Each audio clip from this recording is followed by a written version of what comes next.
Assalamualaikum warahmatullahi wabarakatuh.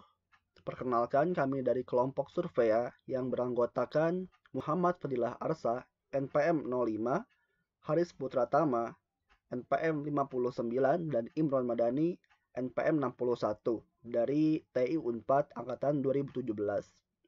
Pada video kali ini, kita akan menjelaskan mengenai pembuatan aplikasi Survea, tepatnya pembuatan API-nya. Aplikasi Survei merupakan aplikasi pengelola survei dan juga pembuatannya yang bisa digunakan oleh mahasiswa untuk mempermudah dalam penyebaran survei penelitian bagi mahasiswa. Adapun aplikasi ini juga akan mempermudah pensurvei mencari aplikan dari survei tersebut dengan adanya fitur bonus ataupun wallet. Oke, berikut kami akan menjelaskan perihal pembuatan API aplikasi Surveya. Jadi tahap pertama, kita membuat sebuah skema database, di mana pada aplikasi ini ada 3 tabel yang akan dibuat. Yang pertama tabel user, yang kedua tabel form, yang ketiga tabel fill form. Selanjutnya, kita menggunakan Lumen sebagai tools untuk membuat API pada aplikasi kita dengan database MySQL sebagai database-nya. Tool yang perlu digunakan adalah memasang Lumen pada directory. Setelah itu, kita pun akan menggunakan SAM control panel. Setelah itu juga, kita akan menggunakan Postman sebagai alat untuk mengecek API yang telah kita buat. Nah, berikut merupakan tampilan ataupun codingan dari migration untuk membuat tabel pada database API. Nah, yang pertama ada table user. Di sini ada kolom-kolom yaitu nama, email, password, token, dan juga wallet.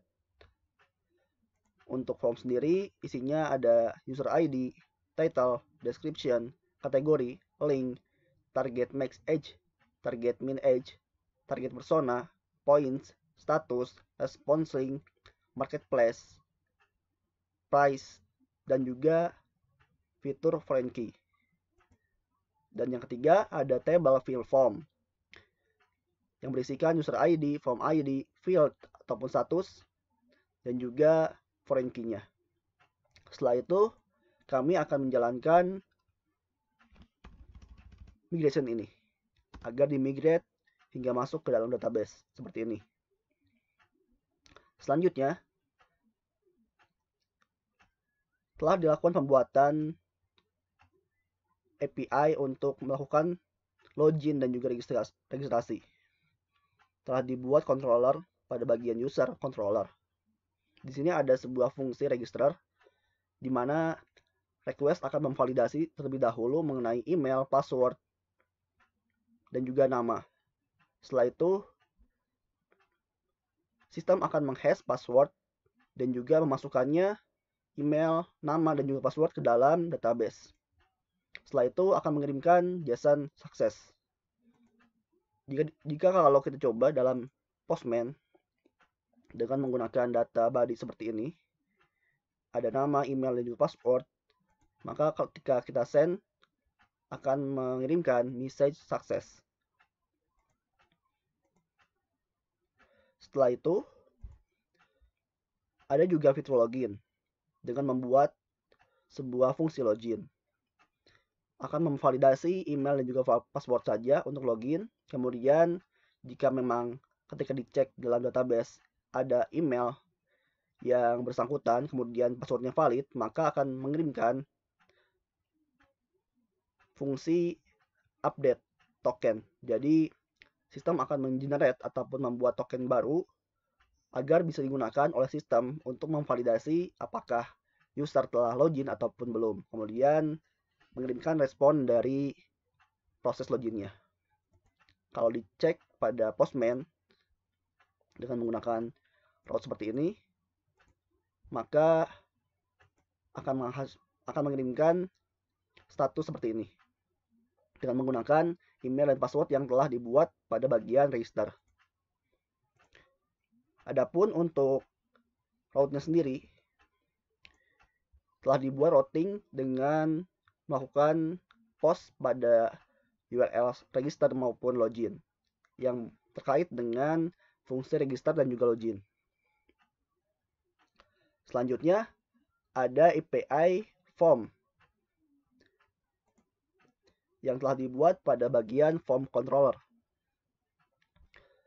Yang pertama ada menambahkan data yang dibuat pada fungsi create, di mana di sini input-input yang dibutuhkan alias wajib dibutuhkan disetting sebagai required dan juga disetting sesuai dengan tipe data yang dibutuhkan.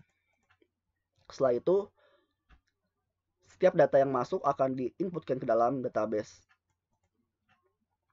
Adapun juga kami telah membuat model dengan menggunakan variable yang ada pada database tabelnya.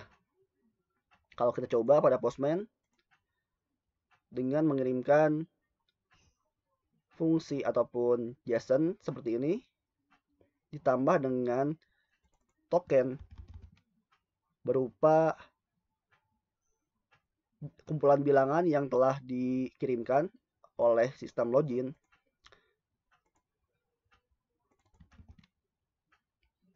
maka akan menampilkan hasil bahwa data telah tersubmit. Artinya data yang kita kirim telah tersubmit dalam database. Setelah itu ada pula fitur untuk membaca data. Di mana di sini ada beberapa fitur. Yang pertama membaca semua data, kemudian membaca data berdasarkan ID, kemudian memfilter data berdasarkan kategori, dan juga mengambil data berdasarkan ID user. Kalau dicoba pada Postman dengan mencari form berdasarkan ID, maka akan menampilkan JSON seperti ini. Untuk header sendiri harus diubah sesuai dengan token yang telah login. Seperti ini. Jadi kalau misalnya tokennya kita uncheck, maka akan menghasilkan ataupun mengirimkan respon unauthorized. Begitupun sama jika kita ingin membuka seluruh data pada database tanpa /ID, maka akan dikirimkan seluruh datanya.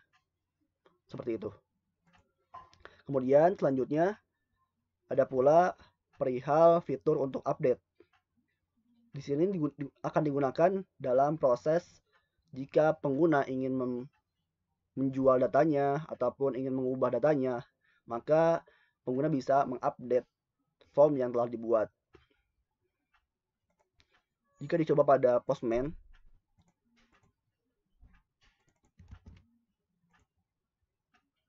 dengan input data semisal yang tadi yang telah kita post ditambah dengan beberapa status lainnya seperti misalnya market statusnya dibuat sell, price-nya ditambahkan, kemudian juga response link-nya ditambahkan, maka akan mengirimkan data yang sama namun dengan perubahan pada beberapa kolom. Selanjutnya juga ada fitur destroy yang bisa digunakan untuk menghapus data. Misalnya dihapus data dengan ID 1. Ketika di-send, tentunya dengan token,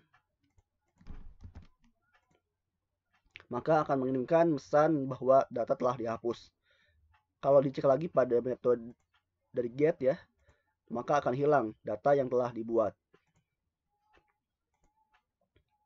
Selanjutnya ada pula fitur fill form, di mana setiap pengguna yang telah mengisi data harus disimpan dalam database. Di sini ada metode post untuk menyimpan data user, form, dan juga statusnya.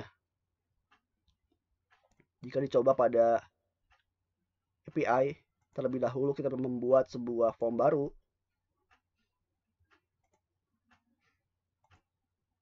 Dengan ID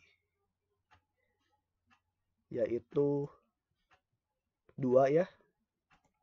Misalnya di sini kita mengirimkan user ID 1 mengisi form 2 dengan status field alias telah selesai diisi. Dengan header token yang telah dibuat juga. Jika di-send, maka akan menyimpan data bahwa user dengan ID 1 telah mengisi form 2. Statusnya telah terisi. Selanjutnya ada juga fitur pengaturan ataupun API dari wallet atau dompet keuangan. Di sini ada dua fitur. Yang pertama add wallet ataupun add fund. Pengguna bisa menambahkan wallet yang mereka miliki. Dan juga reduce wallet untuk mengurangi walletnya. Fitur add wallet digunakan untuk menambahkan fund ataupun uang pada wallet jika pengguna telah mengisi form yang dibuat oleh pengguna lain, maka otomatis dia akan mendapatkan bonus alias rewards berupa wallet. Kemudian untuk reduce wallet digunakan jika pengguna menarik dana dari walletnya. Kalau dicoba pada sistem ataupun Postman, di sini kita menambahkan add wallet dengan body yaitu add wallet dan juga user yang ingin ditambahkan walletnya.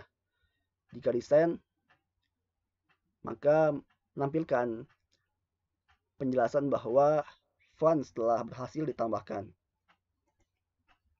Begitupun dengan yang reduce wallet dengan isian input yang sama, yaitu reduce wallet dan juga user ID-nya. Ketika di-send, maka dia telah berhasil mengurangi funds-nya. Barangkali demikian API yang telah kita buat mengenai migration-nya, kemudian controlling-nya, modelnya, dan juga telah kita buat juga pada sistem autentikasi bahwa di sini kita menambahkan token sebagai syarat wajib untuk melakukan otorisasi pada API yang telah dibuat. Jadi tidak sembarang orang bisa mengakses API yang kita buat. Demikian penjelasan dari pembuatan API aplikasi Surveya. Semoga bisa menjelaskan apa yang telah kita kerjakan selama pembuatan API. Terima kasih. Wassalamualaikum warahmatullahi wabarakatuh.